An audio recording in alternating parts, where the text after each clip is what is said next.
प्रिय साथियों, नमस्कार। मैं जसवंत सिंह कैलासिया। हमारी यूट्यूब चैनल पाराद लोकतंत्र का अंकुरण में आपका स्वागत है। हम सोशल मीडिया के अन्य प्लेटफॉर्म पर भी उपलब्ध हैं। कृपया डिस्क्रिप्शन में जाकर उसको विस्तार से देख सकते हैं। इन दिनों हम एक वीडियो सीरीज़ आपकी सेवा में प्रस्तुत कर रहे हैं, जिसका हमने शीर्षक रखा है पाराद का विश्लेषण। खंड खंड भारत बराबर हिंदुत्व 100%, अखंड भारत बराबर हिंदुत्व 0%। प्रिय साथी, ये हमारे इस सीरीज़ का ये 6वां एपिसोड है। हम इसको इस प्रकार से आपकी सेवा में पढ़कर सुनाते हैं। दूसरी तरफ सच्चाई यह है कि भारतीय शासक वर्ग हिंदू राष्ट्र और राम राज्य का सपना पूर्ण होना तो दूर रहा, अगर भारत अखंड भारत होता तो वे स्वयं भी शून्य होते। क्यों और कैसे, इस रहस्य को हम समझाने का प्रयास करते हैं। जैसा कि हमने पहले कहा है कि भारत शासन अधिनियम 1935 के प्रावधानों के तहत संख्या बल का राजनीतिक संतुलन इस हिंदुत्ववादी, रामराज्यवादी, हिंदू राष्ट्रवादी के बहुत ही विरुद्ध था। अब हम पुनः संख्या बल के खेल, नंबर गेम के तहत और आधुनिक अंतर्राष्ट्रीय और विश्व जनमत के परिप्रेक्ष्य में यह कल्पना करते हैं कि आरएसएस के इस अखंड भारत में शामिल पहले गिनाए गए देशों की इंटरनेट से प्राप्त जनसंख्या आगे की सूची में बताए अनुसार हैं और भारत के ही मानदंडों के हिसाब से उनके समक्ष दर्शाई गई लोकसभा की सीटों का निर्धारण होता है। इन सीटों की संख्या के निर्धारण में हमने भारत के ही मानदंडों का सहारा लिया है, अर्थात कुल जनसंख्या भागित कुल लोकसभा सीट, जो लगभग 25 लाख 26 लाख के प्रति सीट होती है। इसके लिए प्रिय साथियों, हमने एक सूची तैयार की है जिसके 5 कॉलम्स हैं। पहला कॉलम अनुक्रमांक का है, दूसरा कॉलम देश का है, तीसरा कॉलम उन देशों की 2021 की जनसंख्या के आंकड़ों से संबंधित है और चौथा कॉलम लोकसभा की सीटों के निर्धारण से है कि इतनी जनसंख्या में 25-26 लाख के मान से, जो कि भारत में औसतन एक लोकसभा सीट की जनसंख्या पाई जाती है, के मान से है।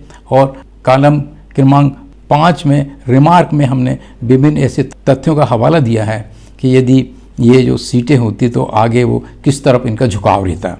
इस सूची के कॉलम के 5 कॉलमों के बारे में मैं विवरण किया। मैं अब प्रत्येक जो अखंड भारत में जो देश आरएसएस शामिल करती है उनकी मैं सूची, जनसंख्या और कितनी सीटें निर्धारित होंगी, इसका मैं आपको पढ़कर सुनाता हूँ। नंबर 1, भारत। कुल जनसंख्या 138.97 करोड़। इसकी सीटें बनती है 543। इसमें नामांकित सीटें शामिल नहीं हैं। दूसरा, पाकिस्तान। जनसंख्या 22.38 करोड़। इसकी सीटें बनती हैं 87। तीसरा है अफगानिस्तान। इसकी जनसंख्या है 3.957 करोड़। इसकी सीटें बनती है लोकसभा की 15। नंबर 4, बांग्लादेश। इसकी जनसंख्या है 16.58 करोड़। इसकी लोकसभा की सीटें बनती है 64। 5वां है नेपाल। इसकी जनसंख्या है 2.95 करोड़। इसकी सीटें बनती हैं 11। भूटान। इसकी 0.77 करोड़ जनसंख्या है और उसकी लोकसभा की सीटें बनती हैं 3। श्रीलंका। इसकी जनसंख्या 2.41 करोड़। इसकी लोकसभा की सीटें बनती है 8। इसके बाद में म्यांमार। इसकी जनसंख्या है 5.46 करोड़। इसकी सीटें बनती है 21। अब मैं पुनः कॉलम नंबर 5 में जो रिमार्क दिया है उसके बारे में, जो प्रत्येक देश के विरुद्ध जो हमने टिप्पणी विश्लेषण किया, उसकी हम आपको जानकारी देंगे। भारत 543 सीटों में किस तरफ किनका झुकाव रहेगा, ये हम आगे आपको बताएंगे। पाकिस्तान, ये जो 87 जो समस्त सीटें हैं पूरी मुस्लिमों की सीटें हैं क्योंकि मुस्लिम बाहुल एरिया है। अफगानिस्तान, ये भी जो 15 लोकसभा की सीटें समस्त मुस्लिमों की सीटें हैं। बांग्लादेश, ये 64 उसकी लोकसभा की सीटें, ये भी समस्त मुस्लिम सीटें हैं। नेपाल, इसमें जो 11 सीटें हैं, कुल मिला के अधिकतर इसमें बौद्ध एवं वहाँ के ट्राइबल कम्युनिटीज़ हैं। भूटान, इसमें ये 3 जो सीटें बन रही हैं, ये भी मंगोल नस्ल के बौद्धिस्ट लोग की सीटें हैं। श्रीलंका की जो 8 सीटें हैं बौद्ध और द्रविड़ मूल के लोगों की है। म्यांमार में 21 जो सीटें हैं वो मंगोल नस्लों की हैं और ये धर्म से बौद्ध और ईसाई मूल के यहाँ पर लोग हैं, मुस्लिम भी काफ़ी लोग हैं। इन 8 देशों की कुल मिला के सीटों का योग होता है 752 सीटें लोकसभा, मतलब अखंड भारत में लोकसभा की सीटें 752 बनती हैं। इसमें यदि हम 2 नामांकित नॉमिनेटेड सीट जो हमारे भारत में और शामिल कर देते हैं 2 सीट, 754 सीटें बनती हैं। अब हम इस संख्या के नंबर गेम का विश्लेषण एवं स्पष्टीकरण आगे इस प्रकार से करते हैं। भारत की जो कुल 545 में से हम यह स्पष्ट कर देना चाहेंगे कि अगर भारत अखंड भारत होता तो इन आगे गिनाई गई सीटों का झुकाव निश्चय ही मुस्लिमों की तरफ होता। प्रिय साथियों, आपको ये याद दिलाना चाहेंगे जैसे तत्कालीन ब्रिटिश इंडिया में जो उन्होंने भारत शासन अधिनियम 1935 पारित किया था, तो उन्होंने पूरे उपमहाद्वीप के लिए बर्मा को छोड़कर के जो सीटों का जो निर्धारण किया था उस एक्ट के प्रावधान के अंतर्गत, उसमें संख्या बल जो है ये हिंदू कथाकथित की तरफ काफ़ी कम रहा था। इसके पिछले एपिसोड में हम इसको बता दिए। उसी पैटर्न पर, उसी सिद्धांतों को अपन यदि विश्लेषण और विवेचना की जाए तो इस तरह से होगी। 554 सीटों में से हम यह स्पष्ट कर देना चाहेंगे कि अगर अखंड भारत होता तो इन आगे गिनाई गई सीटों का झुकाव निश्चय ही मुस्लिमों की तरफ होता। पहला इसमें वर्ग है अनुसूचित जाति एवं अनुसूचित जनजातियों के लिए आरक्षित सीटें, ये 131 हैं। एंग्लो इंडियन के लिए नामांकित सीटें 2 हैं और पंजाब प्रदेश की सीटें जो 20 हैं। हमारा यहाँ ये भी मानना है कि भारत में कुल 21 लोकसभा सीटें हैं, इनमें मुस्लिमों की जनसंख्या बहुत अधिक है। अतः अगर भारत अखंड भारत होता तो इन सीटों पर मुस्लिम सांसद ही जीतते, जिनकी संख्या 21 है। 5वां वर्ग, हमारा यह भी मानना है कि हरियाणा एवं राजस्थान में लगभग 10 लोकसभा सीटें ऐसी हैं जो जाट और गुर्जर बाहुल्य हैं। अतः अगर अखंड भारत में इन 10 सीटों का भी झुकाव हिंदुत्ववादियों की तरफ न होकर अनुसूचित जातियों, अनुसूचित जनजातियों एवं मुस्लिमों की तरफ होता, क्योंकि ये दोनों समुदाय हिंदुत्ववादियों से हर मामले में भिन्न हैं। इस प्रकार ये 5 जो वर्ग भारत की 545 सीटों में से जो ये 5 वर्ग की जो सीटें बनती हैं वो कुल 184 सीटें बनती हैं। अब इस प्रकार खंडित भारत की कुल 545 सीटों में से मात्र 361 सीटें ही हिंदुत्ववादियों समान वर्गों के लिए एक समूह या ध्रुव के रूप में शेष रहती हैं। क्योंकि जैसा कि हम बता चुके हैं, यदि अखंड भारत होता तो ये 184 सीटों का झुकाव हिंदुत्ववादियों की जो सोच है, उनकी जो आइडियोलॉजी है, उनकी जो धार्मिक फिलॉसफी है, उनकी जो धार्मिक मान्यता है, वो ये इन 5 वर्गों के प्रति विलोमता रखती हैं। तो निश्चित रूप से यदि अलायंस बनता तो ये मुस्लिमों की तरफ जाते। इस प्रकार ये एक जो समान वर्गों का ध्रुव या पोल बनता वो मात्र 361 सीटों का ही होता। अब सबसे अधिक ध्यान देने वाली बात यह है कि पूर्व वर्णित तालिका के कॉलम नंबर 4 में, जैसा कि मैं आपको पहले बताया था, दर्शाई गई अन्य देशों की 209 सीटें, जो कुल 8 देश सूची में थे, भारत को एक मिला के भारत को एक अलग कर दिए थे, तो 7 देश इनके आरएसएस के अखंड भारत के उसमें शामिल है। और जैसा हमने शुरू में पिछले एपिसोड में हमने बताया कि ये जो भारत का नक्शा जो पेश करते हैं वो इसी अखंड भारत को एक ही रंग में, भगवा रंग में पेश करते हैं। उसके भारत माता के बैकग्राउंड में ये नक्शा दर्शाया जाता है। तो इसमें इन कॉलम नंबर सूची के कॉलम नंबर 4 में दर्शाई गई अन्य देशों की 209 9 सीटों का झुकाव कॉलम नंबर 5 में दर्शाए आधारों के अनुसार, अर्थात ये सब गैर हिंदू थे, जैसे कि मुस्लिम हैं, बौद्धिस्ट हैं, मंगोल हैं, इस तरह से ये कुल 209 सीटें जो हैं इन 7 देशों की, इनके जो सांस्कृतिक धार्मिक जो पृष्ठभूमि है, इन आधारों के अनुसार निश्चय ही इनका झुकाव जो है मुस्लिमों की तरफ होता। इस प्रकार यहाँ अखंड भारत में जो दूसरा ध्रुव जो बनता, उनका संख्या बल का संतुलन इस प्रकार से होता। पहला ध्रुव, जैसा हमने पहले बताया कि जो हिंदुत्ववादियों की कुल सीटें 361 रहती। दूसरा ध्रुव मुस्लिमों, अखिल भारतीय अनुसूचित जाति, सिखों, बौद्धों, जाटों की कुल सीटें 393 सीटें बनती। और कुल मिलाकर के ये अखंड भारत की, जैसा हमने सूची में बताया है, कुल 754 सीटें अखंड भारत में बनती लोकसभा की।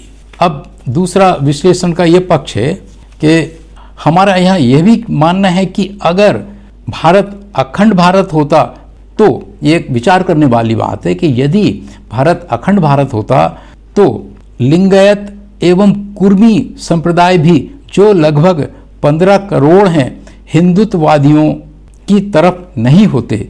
क्योंकि आपने देखा होगा कि लिंगायत जो अब दक्षिण भारत में कई करोड़ों की संख्या में पाए जाते हैं, और जो कुर्मी जो कृषक समुदाय है हमारा, वो भी, उसकी जो मान्यता है वो भी इन ब्राह्मणवादियों से मेल नहीं खाती। हाँ, चंद लोग उनके कब्जे में अवश्य हैं जो वर्तमान में खंड खंड भारत में हिंदुत्व लपेटे में हैं, वो एक अलग बात है। अगर हमारा ऐसा मानना है कि भारत अखंड भारत होता तो निश्चय ही इन लिंगायत और कुर्मी समाज का जो झुकाव है SC ST OBC और हमारे मुस्लिम भाइयों की तरफ होता, क्योंकि उनका इतिहास इस तरह से, इनकी कभी इनसे विलोमता नहीं रही, सैद्धांतिक मतभेद उतने नहीं रहे। हाँ, ये जरूर है कि आज झूठा प्रचार करके उनको मुस्लिमों के विरुद्ध खड़ा कर दिया जाता है, एक अलग पक्ष है। अब इस प्रकार हिंदुत्ववादियों के प्रथम ध्रुव की 361 सीटों के विरुद्ध गैर हिंदुत्ववादियों के दूसरे ध्रुव की 393 सीटों की संख्या बहुत बहुत अधिक हो जाती है।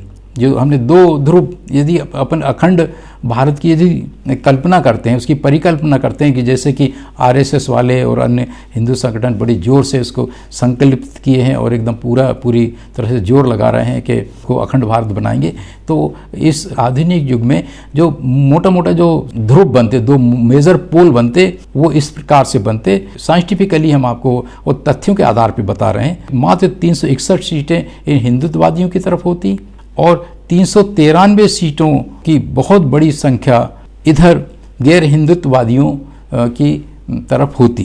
अतः भारत शासन अधिनियम 1935 के तहत हिंदुत्ववादियों का संख्या बल के नंबर गेम में पलड़ा बहुत हल्का था। इस अखंड भारत की संकल्पना एवं परिकल्पना के तहत उनका पलड़ा और भी हल्का हो जाता और है भी। यहाँ कुछ अन्य बातें भी स्पष्ट कर देना आवश्यक होगा ताकि आप हमारी बात लॉजिस्टिकली और तार्किक रूप से इसको समझें और स्वीकार करें, क्योंकि इन विषयों को तकनीकी राजनीति विज्ञान के दृष्टिकोण से ना तो कोई चर्चा करता है और ना ही कोई इन पर प्रश्न उठाता है। जैसा कि हमने पूर्व में कहा है, भारत माता एवं भगवान राम के बड़े बड़े आकर्षक चित्रों के माध्यम से हिंदुत्ववादी कुल मिलाकर जो मनोवैज्ञानिक परिदृश्य प्रस्तुत करते हैं, या यूँ कहें कि आम जनता के दिलो दिमाग में ये बात बैठाई जाती है कि वे फिर से अखंड भारत की स्थापना करेंगे और फिर भारत को हिंदू राष्ट्र घोषित कर राम राज्य की स्थापना करेंगे। इस हिंदू राष्ट्र और राम राज्य की राजनीति विज्ञान में क्या अर्थ है, इस हिंदू राष्ट्र और राम राज्य का राजनीति विज्ञान में क्या अर्थ है, उसकी क्या व्याख्या है, कोई भी खुलासा नहीं करता। किसी भी हिंदूवादी वरिष्ठ वकील से जो संविधान विशेषज्ञ है से निवेदन करिए कि वो इस हिंदू राष्ट्र के राम राज्य का एक 100 अनुच्छेदों वाला संविधान का मसौदा ड्राफ्ट फॉर्मेट तैयार करके हमें दर्शाए। हमारा दावा है कि वो ऐसा नहीं कर पाएगा, और अगर करेगा भी तो वो आधुनिक विधि शास्त्रीय सिद्धांतों जूरिस्प्रूडेंशियल प्रिंसिपल के अनुसार बिल्कुल भी नहीं होगा।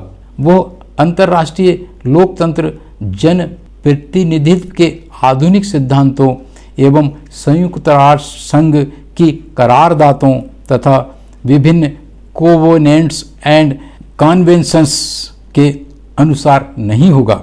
और सबसे खतरनाक बात तो यह है कि हमारा दावा है कि जैसा कि माननीय काशीराम जी कहा करते थे, अगर ब्राह्मणवाद मनुवाद की ये जो पाल की अन्य पिछड़ा वर्ग ओबीसी ढो कर चल रहा है, उसको अगर इस 100 अनुच्छेदों वाले संविधान प्रारूप का पता चल गया तो वे इस पालकी को मात्र जमीन पर ही नहीं रखेंगे, बड़ी ताकत से उसे फेंक भी देंगे। यहाँ मुद्दे की बात यह है कि ये जो हिंदू राष्ट्र की एवं राम राज्य की जो संकल्पना है, जो परिकल्पना है, वास्तव में राजनीति विज्ञान में पुरोहितवादी राज्य व्यवस्था थियोक्रेटिक स्टेटहुड है। और भी खुलासा किया जाए तो यह ब्राह्मणवादी पुरोहितवादी पूंजीवादी अधिनायकवादी राज्य व्यवस्था, जिसे इंग्लिश में इस तरह से कहते हैं ब्रह्मेनिकल थियोक्रेटिक कैपिटलिस्टिक इंपीरियलिस्टिक स्टेटहुड है। जैसा कि हमने पहले कहा है, इस आधुनिक युग में पुरोहितवादी अधिनायकवादी राज्य व्यवस्था को स्थापित नहीं किया जा सकता और कथित हिंदू राष्ट्रवादियों एवं रामराजवादियों को निश्चय ही वयस्क मताधिकार के अंतर्गत लोकतांत्रिक संसदीय राज्य व्यवस्था को ही अपनाना होगा। अतः इस व्यवस्था में स्पष्ट है कि जैसा कि हमने आंकड़ों के आधार पर पहले सिद्ध किया है, संख्या बल के नंबर गेम में वे बहुत ही बड़े शून्य साबित होंगे, क्योंकि लोकतंत्र में एक स्थापित सिद्धांत है, कृपया इस पर ध्यान देंगे, लोकतंत्र में एक स्थापित सिद्धांत है 51 बराबर 100% और 49 बराबर 0%। इस प्रकार अगर अखंड भारत में सन 1935 में सरकार बनती या फिर हिंदुत्ववादियों रामराजवादियों के कथित अखंड भारत में सरकार बनती है, तो इस फार्मूले के तहत वे बहुत बड़े शून्य ए बिग जीरो होते तथा हिंदू राष्ट्र रामराज्य की अवधारणा परिकल्पना करना तो दूर की बात है, इन सभी शब्दों टर्म्स का निर्माण ही नहीं हो पाता। प्रिय साथियों, इस प्रकार हमारा ये छठा एपिसोड यहाँ समाप्त होता है। हमारे साथ बने रहने के लिए, हमारा इस वीडियो को देखने के लिए बहुत बहुत धन्यवाद। अगर आपको ऐसा लगता है कि हम इस YouTube चैनल में मौलिक विचारों को प्रस्तुत करते हैं, क्रांतिकारी विचारों को प्रस्तुत करते हैं और कुछ नयापन लेके आते हैं, तो हमारी YouTube चैनल को अधिक से अधिक सब्सक्राइब करें और इसको शेयर करें और लाइक करें।